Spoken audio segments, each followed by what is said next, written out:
de 200 milliards de francs CFA, c'est le montant que le gouvernement nigérien entend investir dans le secteur de l'agriculture. Quelles conséquences ce projet aura sur notre économie, l'économie bien entendu des pays voisins comme le Bénin, comme le nôtre? À cette interrogation, vous aurez quelques éléments de réponse avec notre consultant, notre invité sur ce plateau. Peggy Ludovic Dagba, bonjour. Bonjour à vous, tranquille à Berontin, chers amis téléspectateurs et auditeurs, bonjour. Vous le savez, le géant du Nigeria, le géant d'un côté, le Nigeria, et bien sûr, reste encore une opportunité, mais en même temps, une menace pour l'économie béninoise. Vous le savez très bien, et le Bénin ne peut bien se porter qu'en tirant à ses profits donc, de ce géant voisin.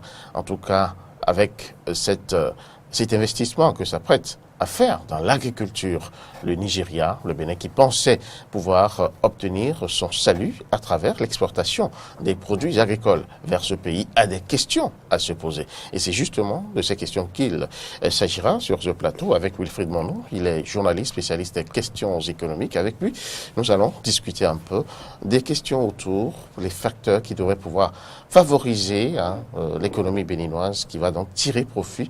Mais comment et à quelles conditions? En tout cas, nous sommes avec lui aujourd'hui pour en parler. Monsieur Wilfried Monod, bonjour. Bonjour Peggy, bonjour Tranquillin, bonjour téléspectateurs. Merci d'être avec nous. Alors, plus de 200 milliards à investir dans l'agriculture nigériane par l'État nigérian. Dites-nous pourquoi et comment peut-on comprendre cet intérêt, j'allais dire, pour l'agriculture au Nigeria?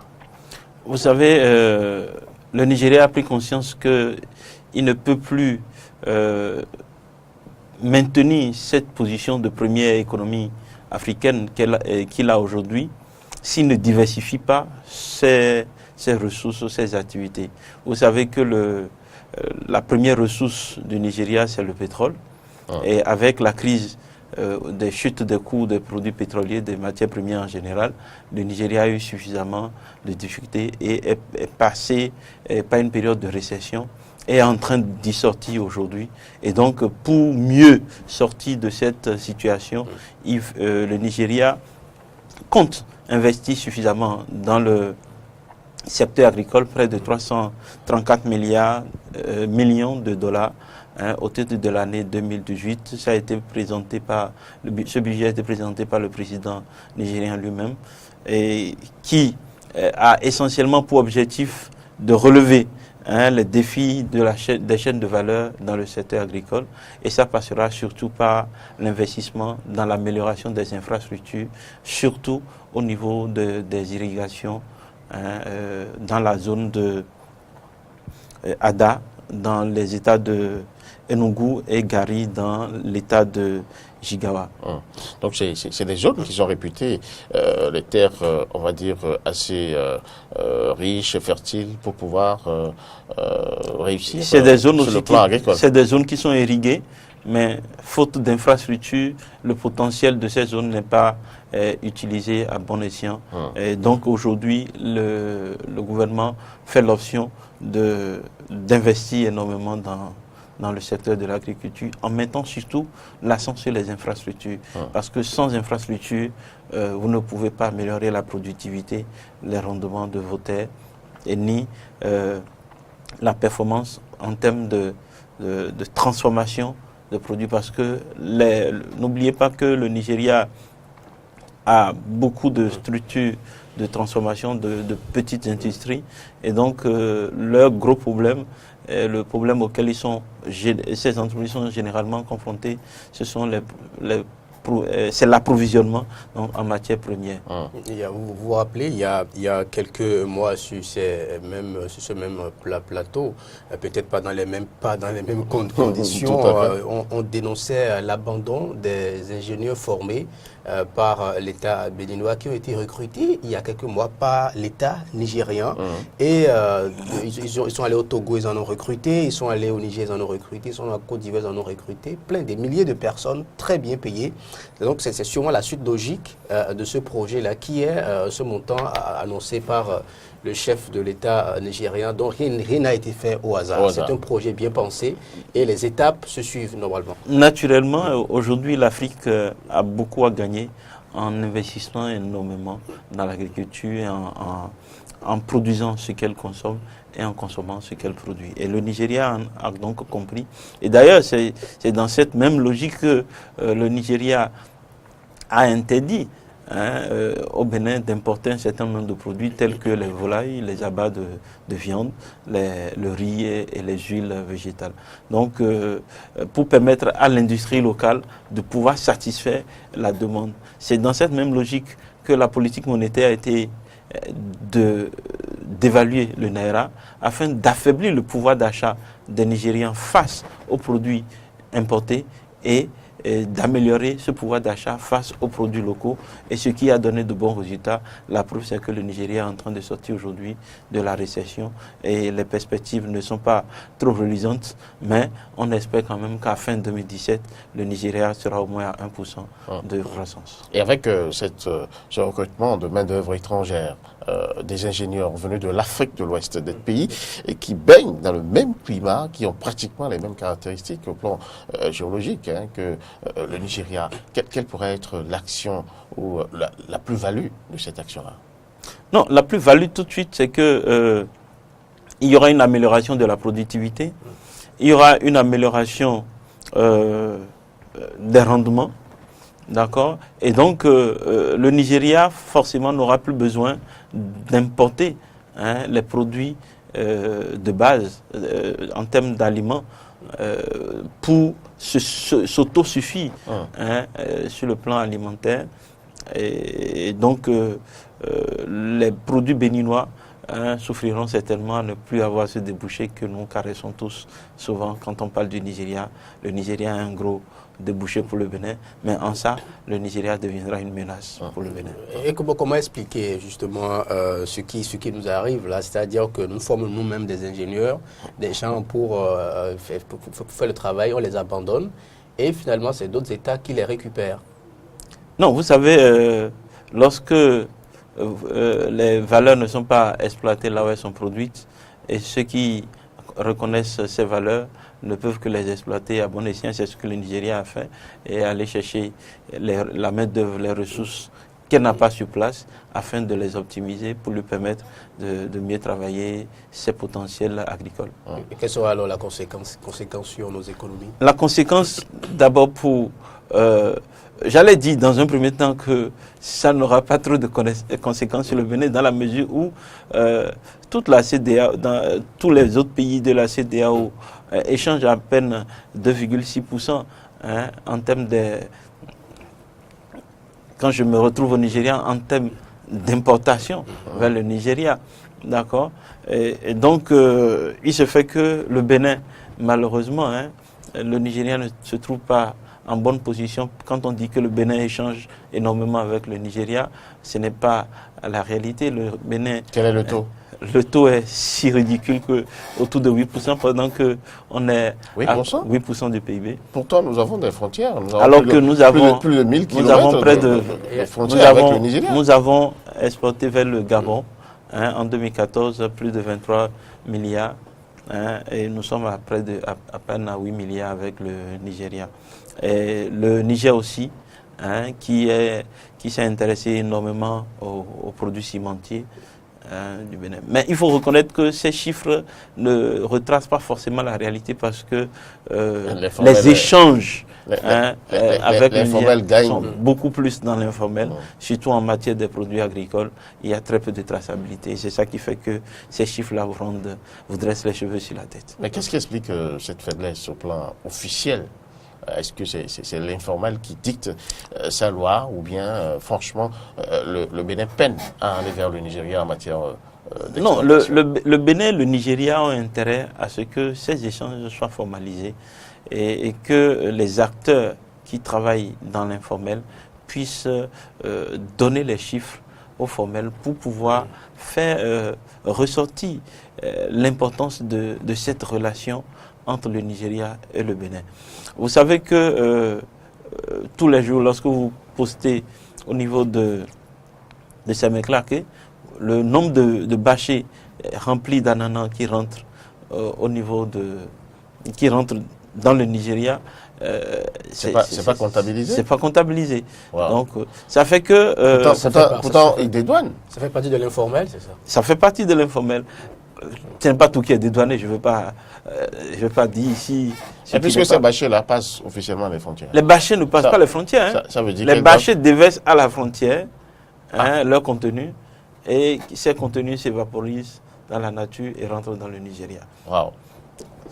Maintenant, il se fait que il serait bien que ces négociants béninois qui travaillent avec les acteurs nigérians puissent trouver un cadre formel d'échange qui permettra de mieux apprécier l'impact des relations entre le Nigeria et le Bénin.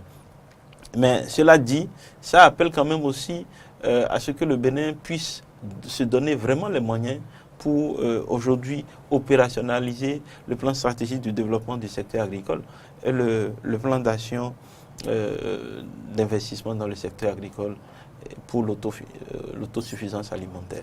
Mais les deux États, en fait, le Bénin et le Nigeria, devraient quand même s'entendre, s'asseoir, réfléchir à comment assouplir, comment améliorer les conditions d'échange entre les deux pays pour qu'on puisse avoir quand même quelque chose d'important, de correct.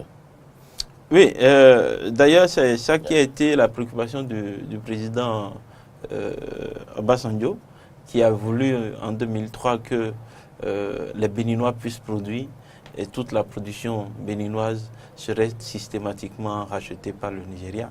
Mais à la date d'aujourd'hui, quel point on peut en faire, je vous laisse aller investiguer là-dessus. Il y a quand même le protocole de l'accord de Badagry. C'est de ça que je parle, mais combien de Béninois ont pu profiter de cette ouverture du Nigeria vers le Bénin pour satisfaire la demande. Imaginez par exemple que nous avons plus des milliards de francs CFA qui ne sont plus gagnés aujourd'hui à cause de la non-réexportation des volailles et des abats de viande vers le Nigeria. Alors que le Bénin n'a pas suffisamment de possibilités pour produire suffisamment de viande pour aller vers ce secteur. C'est vrai que... Donc, alors que les besoins existent là-bas. Le besoin au Bénin, au niveau du plan stratégique de développement du secteur agricole, estime prévoit atteindre 104 000 tonnes par an. Mais en termes de viande en général, ce tonnage-là n'est pas suffisant pour vraiment aller aussi vers le Nigeria et engranger une bonne partie. Mais déjà, c'est à saluer que nous puissions satisfaire d'abord le besoin local et c'est le surplus qui sera exporté. Mais là, sur ce plan, on a quand même des opérateurs économiques béninois qui opèrent sur le marché nigérien. Les opérateurs qui opèrent avec le Nigeria, mais comme je vous ai dit, ces opérateurs, même s'ils sont dans le formel, relations particulières, ils développent beaucoup plus des relations qui ne sont pas incestueuses avec le Nigeria. N'oubliez pas que dans nos entreprises, nous avons plusieurs bilans. Un bilan pour le propriétaire, un autre bilan pour les banques et un troisième bilan pour les impôts. Donc à partir de ce moment, vous imaginez que ces acteurs sont champions en cette production de 3 bilans au titre d'un exercice comptable. Alors l'autre chose qu'on va quand même mettre en lumière, est-ce qu'à partir de ces conséquences-là, où le Nigeria est en train de fermer les portes, on va dire, aux produits agricoles béninois qui espéraient pouvoir quand même prospérer dans ce pays, le Bénin ne va-t-il pas maintenant réfléchir à quelle filière attaquer, quelle filière, exploiter, développer pour pouvoir intéresser le Nigeria? Oui, le Bénin a intérêt à développer par exemple la filière riz, par exemple, où aujourd'hui nous-mêmes nous ne sommes pas encore à un tonnage suffisant pour notre autosuffisance alimentaire. Le Bénin espère 385 000 tonnes par an d'ici 2021. Alors que les demandes sont plus. On voit l'invasion du riz japonais, du riz chinois, du riz vous imaginez que étranger. Nous faisions vraiment l'option de prendre ne serait-ce que 10% du marché nigérian en matière de la production de riz, que ce tonnage-là est insuffisant. Et donc, est-ce que notre environnement favorise la culture du riz? Oui. Est-ce qu'il y a des zones réputées? Nous avons suffisamment de bas-fonds et nous avons aussi aujourd'hui des spéculations de riz qui peuvent être produits comme en TFM, comme le maïs. Je vais parler du riz Nerica par exemple, qui sont des riz... Ce projet-là, porté par un opérateur économique béninois, a-t-il prospéré? Bon, j'ai discuté avec cet opérateur, il a dit qu'il n'était pas dans l'exploitation, mais que lui, il a fait l'expérimentation pour montrer aux autres qui doivent aller dans le secteur que c'est une filière qui peut porter. Mieux, c'est qu'il a travaillé beaucoup plus à mettre beaucoup plus à disposition les semences. Donc vous savez que dans la production, il y a ceux qui s'occupent des semences et il y a ceux qui s'occupent de la production. Donc les semenciers, c'est la première étape. Mais pour qu'on puisse avoir ce qui doit être commercialisé, il faut que des producteurs s'intéressent à cette spéculation. Mais on a appris que l'État avait quand même pris la chose à bras le corps. Qu'est-ce qui s'est passé en temps? Bon, je vous laisse observer comme moi les résultats. Mais il faut dire que nous avons un potentiel. Vous imaginez la zone de la basse vallée de Lemay et la moyenne vallée de Lemay sont des zones fortement rizicoles. Nous avons aussi la vallée du Niger qui offre aussi beaucoup de potentiel.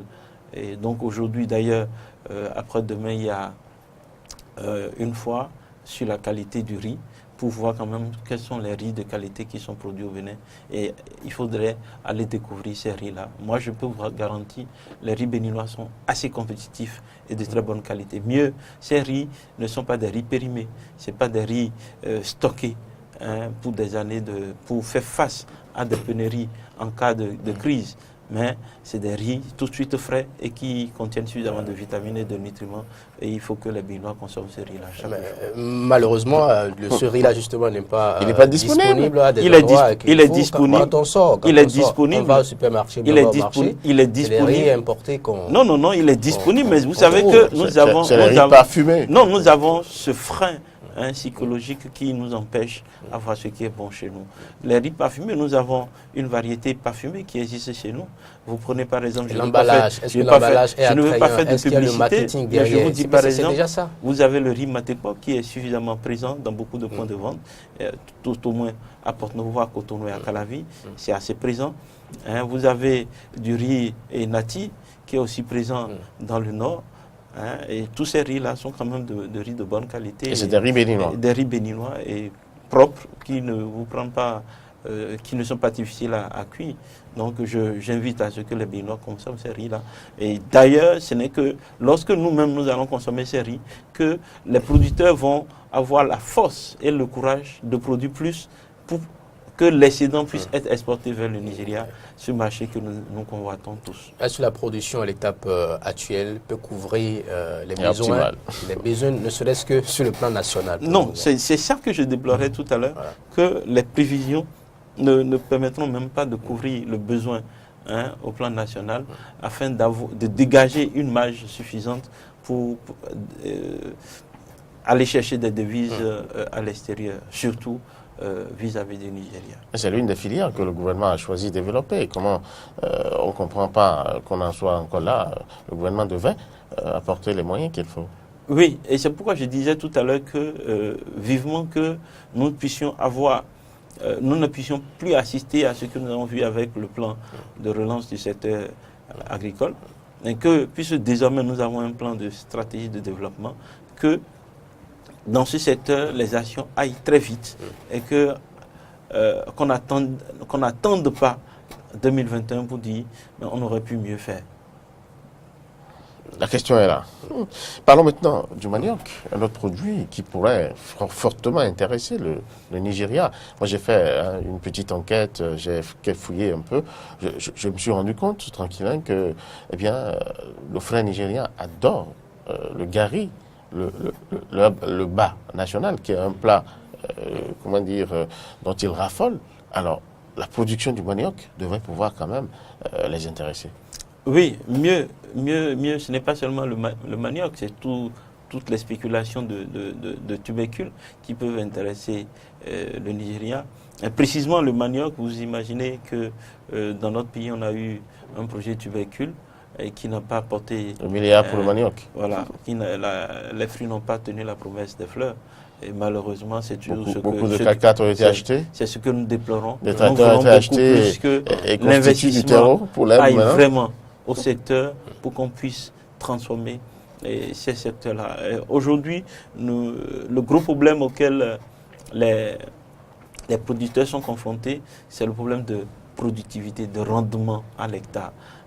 Ce qui fait qu'on est obligé d'emblaver une grande superficie pour espérer une plus grande quantité. Et lorsque les recherches seront exploitées à bon escient, je crois que nous pourrons atteindre facilement l'amélioration de ces rendements pour pouvoir aller en compétition sur le marché nigérien et leur offrir des produits de qualité et à bon prix. Parlant des recherches, est-ce que vous êtes sûr que des recherches sont menées de manière pointue sur la qualité du manioc béninois? Oui, je vous le dis la main sur le cœur. Allez à l'INRAB, il y a beaucoup de résultats de recherche qui sont disponibles, mais malheureusement, ils ne communiquent pas là-dessus. Malheureusement, les investisseurs ne s'intéressent pas au secteur agricole. Or, dans ce secteur, il y a un potentiel à gagner. Il y a beaucoup de richesses dans ce secteur et il faudrait que nous nous intéressions à ça. Le Nigeria a sa politique agraire. Il faut quand même que nous aussi, on ait la nôtre. À la vont les choses. Est-ce que vous voyez sur le terrain des actions concrètes pour booster notre agriculture? Oui, déjà, il faut quand même apprécier le fait que désormais, nous avons un chantre de la chute qui est à la tête du secteur, le ministre Gaston Dossoui, qui est l'élément moteur en matière de réflexion, des réformes dans le secteur. Et donc, nous ne serons plus à la phase des études, mais nous allons passer désormais à la phase opérationnelle et vivement que nous ayons des résultats. Nous voulons être à ses côtés pour observer avec lui et très vite les résultats que ces secteurs apporteront à l'économie. L'agriculture est le pilier principal de notre économie. Il faudrait que tous nous nous mobilisions pour travailler dans le secteur pour que, à l'horizon 2020-2021, que le Bénin puisse être vraiment une puissance économique basée sur l'agriculture qui offre de l'emploi à ses enfants et qui offre à manger à ses enfants du nord au sud. J'ai vu des images des jeunes dans le département de Monokufo que nous a apporté Jonas Boshi, des jeunes étudiants qui se démerdent, qui d'abord vont louer les terres et qui n'ont pas accès au financement. Ils ont beaucoup de difficultés. Ils ont beaucoup de difficultés. Ils les ont exprimés, franchement. Ils sont des milliers comme ça. On se pose des questions. Non, vous savez, le secteur agricole, malheureusement, est un secteur qui n'est pas compris des financiers. Vous savez, le risque dans le secteur agricole est énorme. Et donc, le financement... Quels sont ces risques? Qu'est-ce qui les amène à être autant réticents? Vous pouvez semer des produits. Je prends par exemple la tomate. D'accord? Vous espérez que au bout de 3 mois, vous aurez une production donnée, mais les risques climatiques, les aléas liés aux ravageurs, tout ça font que à la fin des 3 mois, vous n'avez pas la production espérée, alors que le financement qui est mis à votre disposition coûte déjà dès le premier mois. Vous devez payer des intérêts. Donc, les acteurs sont confrontés à ces difficultés. Et puisque les banquiers ne sont pas des philanthropes, ils ne vont pas vous laisser les sous. Et donc, quand vous avez ces difficultés-là, vous allez chercher encore à aller vers une autre source de financement et le même problème se répète. Maintenant, ce qu'il faut aussi davantage, c'est qu'il faut que l'État travaille à améliorer la résilience des acteurs face à ces risques climatiques qui perturbent suffisamment les ressources des acteurs. Et il faut aussi que les acteurs travaillent à améliorer leurs compétences, à améliorer leurs connaissances, afin qu'ils puissent bénéficier des innovations, des technologiques dans le secteur aujourd'hui, ce qui manque un peu dans le secteur. Et après, il y a aussi la mécanisation qui est difficile, parce qu'on ne peut plus aujourd'hui aller à la terre avec les outils de nos grands-pères, avec la roue, avec la dava. Il faut aujourd'hui, ne serait-ce que les motoculteurs, pour pouvoir mieux travailler la terre, pour que le travail ne soit plus pénible et que le rendement soit amélioré. C'est un peu dommage que ce soit un peu en fin d'émission que nous abordons cet aspect de la question, parce qu'il y a beaucoup à dire là-dessus. Il y a beaucoup de jeunes qui ambitionnent vraiment s'investir dans les projets agricoles, et c'est forcément une manne pour les banques qui devraient pouvoir s'engager dans ce secteur. Je crois que dans le secteur, il y a... Mais le grand rôle devrait revenir à l'État. Oui, c'est ça que je veux dire. Aujourd'hui, nous avons un Fonds national de développement agricole, FNDA, qui est disponible. Et le dernier Conseil des ministres a validé le conseil d'administration. Donc désormais, je pense que ce fonds sera opérationnel. L'autre problème qui se pose en matière d'accès aux finances, c'est la garantie et l'assurance. Nous avons la MAB qui se bat dans le secteur afin de permettre aux acteurs de savoir qu'il vaut mieux prévenir pendant qu'il n'y a pas danger, les dangers futurs, en cotisant et en garantissant aussi les récoltes, par exemple, pour un exercice. Et lorsque les assurances, les garanties seront en place, les financiers viendront. Et puis il faut dire que les finances dans le secteur ne doivent plus être des finances à court terme, mais ça doit être des finances à moyen et long terme. Merci à vous, Wilfried Monod, journaliste spécialiste des questions économiques. Encore une fois, vous nous avez prêté votre expertise en matière d'analyse économique. Et là, nous étions un peu sur le Nigeria qui entend investir 200 milliards quand même dans l'agriculture pour l'année 2018. Et ceci ne va pas rester sans conséquence sur le Bénin, vous l'avez dit. Et le Bénin a l'obligation d'organiser la riposte en développant l'agriculture, en relançant et bien sûr le secteur agricole à travers différents plans que l'actuel ministre qui est donc à sa place, on va dire, Gaston Dossoui, à nous prouver réellement de quoi il est capable. Merci de nous avoir suivis. Merci à vous, Peggy Ludovic Dagba. Moi, j'ajouterai simplement ceci. Il faut que l'État central commence par donner le bon exemple en faisant la lumière sur ce dossier de machines agricoles, en sortant les machines des mairies, d'accord, de la cour des mairies.